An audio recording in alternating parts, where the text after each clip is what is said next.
Hello, Internet! We are like a minute late tonight. Oh my gosh, I've been doing other stuff. Welcome!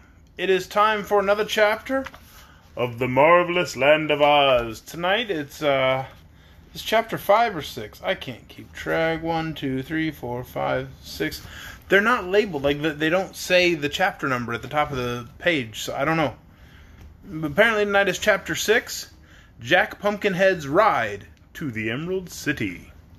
Last chapter, if you recall, they brought the sawhorse thing to life. The sawhorse has a voice that is very hoarse, because that was my kid's idea, and I loved it. So, though the Munchkins want to talk. Hold on, let me put the camera on them. We got our last 2 books. Oh, we did get the last 2 books. I do not have them added to the stack yet in the right positions. So, I'll show you the stack tomorrow with all 14 books in it.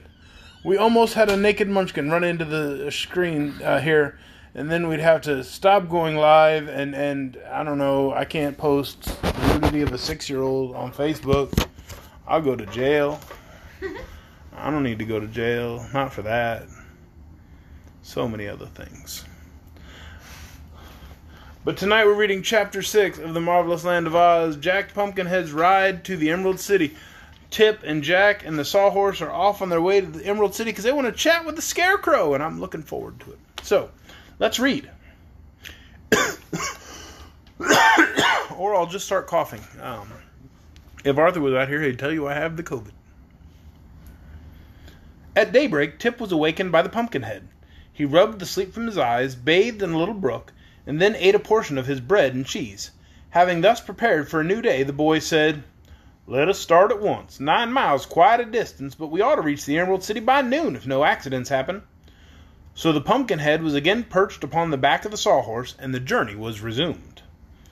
Tip noticed that the purple tint of the grass and trees had now faded to a dull lavender, and before long this lavender appeared to take on a greenish tinge that gradually brightened as they drew nearer to the great city where the Scarecrow ruled. The little party had traveled but a short 2 miles upon their way when the road of yellow brick was parted by a broad and swift river. Tip was puzzled how to cross the river, but after a time he discovered a man in a ferry boat approaching from the other side of the stream. When the man reached the bank, Tip asked, "Will you row us to the other side?" "Yes, if you have money," returned the ferryman, whose face was cross and disagreeable. "But I have no money," said Tip. "None at all?" inquired the man. "None at all," answered the boy. "Then I'll not break my back rowing you over," said the ferryman decidedly. "What a nice man," remarked the Pumpkinhead smilingly. The ferryman stared at him, but made no reply. Tip was trying to think, for it was a great disappointment to him to find his journey so suddenly brought to an end. "I must certainly get to the Emerald City," he said to the boatman. "But how can I cross the river if you won't take me?" The man laughed, and it was not a nice laugh. "That wooden horse'll float, and you can ride him across. As for the pumpkin-headed loon who accompanies you, let him sink or swim. It won't matter greatly much." "Oh, don't worry about me," said Jack, smiling pleasantly upon the crabbed ferryman. "I'm sure I ought to float beautifully." Tip thought the experiment was worth making, and the Sawhorse, who did not know what danger meant, offered no objections whatever. So the boy let it down into the water and climbed upon its back. Jack also waded in up to his knees and grasped the tail of the horse so that he might keep his pumpkin head above water. "Now," said Tip, instructing the Sawhorse, "if you wiggle your legs, you'll probably swim, and if you swim, we'll probably reach the other side." It's an awful lot of probablys. The Sawhorse at once began to wiggle its legs, which acted as oars and moved the adventurers slowly across the river to the opposite side. So successful was the trip that presently they were climbing, wet and dripping, up the grassy bank. Tip's trouser legs and shoes were thoroughly soaked, but the Sawhorse had floated so peacefully that from his knees up the boy was entirely dry. As for the Pumpkinhead, every stitch of his gorgeous clothing dripped water. "The sun will soon dry us," said Tip, "and anyhow we are now safely across, in spite of the ferryman. We can continue our journey." "I didn't mind swimming at all," remarked the horse. Nor did I, added Jack. They soon regained the road of yellow brick, which proved to be a continuation of the road they'd left on the other side. And then Tip once more mounted the Pumpkinhead upon the back of the sawhorse. "If you ride fast," said he, "the wind'll help you to dry your clothing. I will hold on to the horse's tail and run after you. In this way we shall become dry in a very short time." "Then the horse must step lively," said Jack.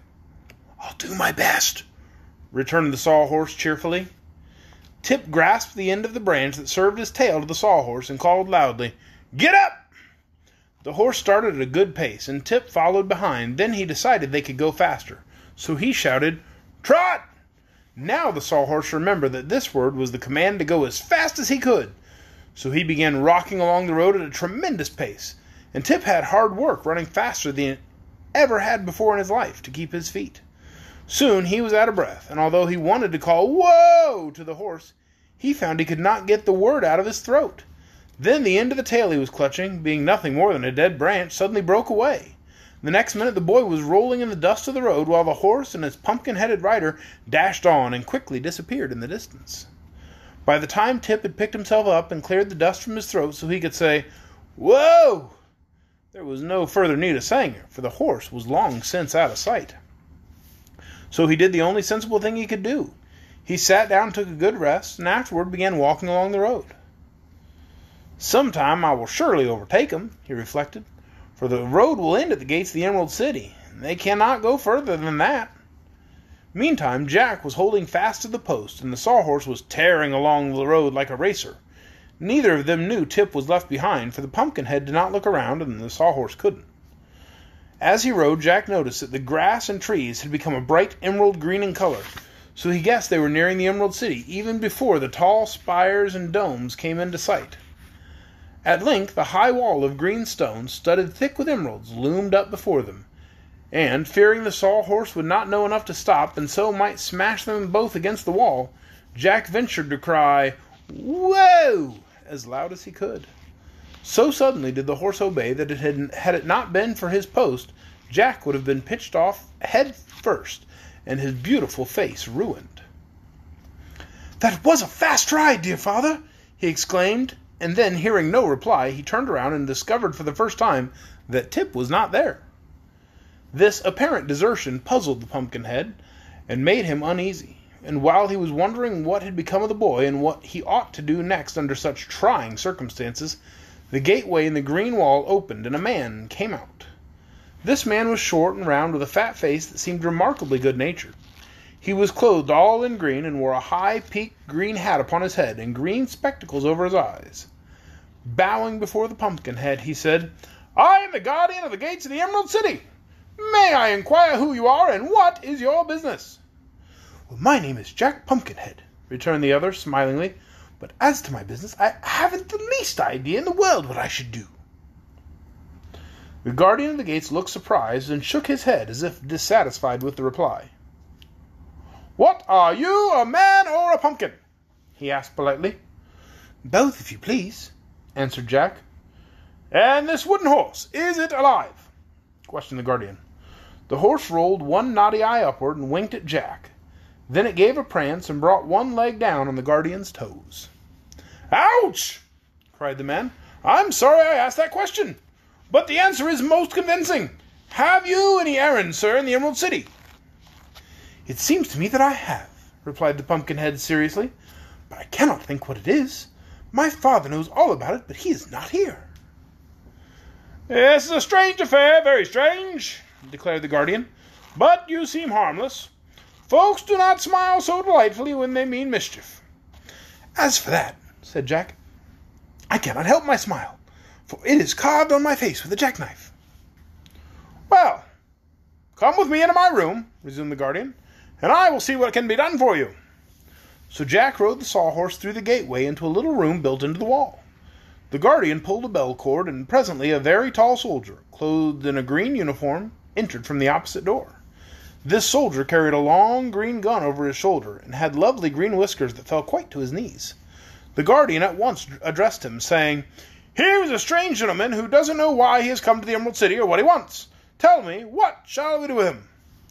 The soldier with the green whiskers looked at Jack with much care and curiosity. Finally, he shook his head so positively that the little waves rippled down his whiskers, and he said, "I must take him to His Majesty the Scarecrow." "But what will His Majesty the Scarecrow do with him?" asked the guardian of the gates. "That is His Majesty's business," returned the soldier. "I have troubles enough of my own. All outside troubles must be turned over to His Majesty. So put the spectacles on a fellow, and let me take him into the royal palace." So the guardian opened a big box of spectacles and tried to fit a pair over Jack's great round eyes. "I haven't a pair in stock that will really cover those eyes," said the little man with a sigh, "and your head is so big that I shall be obliged to tie the spectacles on." "But why need I wear spectacles?" asked Jack. "It's the fashion here," said the soldier, "and they will keep you from being blinded by the glitter and glare of the gorgeous Emerald City." "Oh!" exclaimed Jack. "Tie them on by all means. I don't wish to be blinded." "Nor I," broke in the sawhorse. My tongue got in the way while I was talking. "Nor I," broke in the sawhorse. So a pair of green spectacles was quickly fastened over the bulging knots that served it for eyes. Then the soldier with the green whiskers led them through the inner gate, and they at once found themselves in the main street of the magnificent Emerald City. Sparkling green gems ornamented the fronts of the beautiful houses, and the towers and turrets were all faced with emeralds. Even the green marble pavement glittered with precious stones, and it was indeed a grand and marvelous sight to one who beheld it for the first time. However, the Pumpkinhead and the Sawhorse, knowing nothing of wealth and beauty, paid little attention to the wonderful sights they saw through their green spectacles. They calmly followed after the green soldier, and scarcely noticed the crowds of green people who stared at them in surprise. When a green dog ran out and barked at them, the Sawhorse promptly kicked at it with its wooden leg and sent the little animal howling into one of the houses. But nothing more serious than this happened to interrupt their progress to the royal palace. The Pumpkinhead wanted to ride up to the green marble steps and straight into the Scarecrow's presence, but the soldier would not permit that, so Jack dismounted with much difficulty, and a servant led the Sawhorse around to the rear, while the soldier with the green whiskers escorted the Pumpkinhead into the palace by the front entrance. The stranger was left in a handsomely furnished waiting room while the soldier went to announce him. It so happened that at this hour His Majesty was at leisure and greatly bored for want of something to do, so he ordered his visitor to be shown at once into his throne room. Jack felt no fear or embarrassment at meeting with the ruler of this magnificent city, for he was entirely ignorant of all the worldly customs. But when he entered the room and saw for the first time His Majesty the Scarecrow seated upon his glittering throne, he stopped short in amazement. There is one cool picture in this chapter, while they're trying to fit glasses on the Pumpkinhead. That's pretty cool looking. And you can even see the soldier with the green whiskers and the guardian of the gates here. Soldier with the green whiskers is over here with his long green beard. I'm going to show the Munchkins the pictures. They're the picture. Wow. And that is the end of Chapter 6, Jack Pumpkinhead's Ride. Tomorrow we begin Chapter 7, His Majesty the Scarecrow. And I'm all excited to use this voice again. It's going to be very exciting. I hope you join us. I hope there's another one about... Wait. Say goodnight, Munchkins. Night. I really hope there's another one about the Cowardly Lion. Arthur wants me to do the Cowardly Lion voice all the time. But I just don't know if it would be right to do the Cowardly Lion voice without the Cowardly Lion. I'm very concerned. I'll see you all tomorrow night when we read Chapter 7 of The Marvelous Land of Oz. Good night, everybody.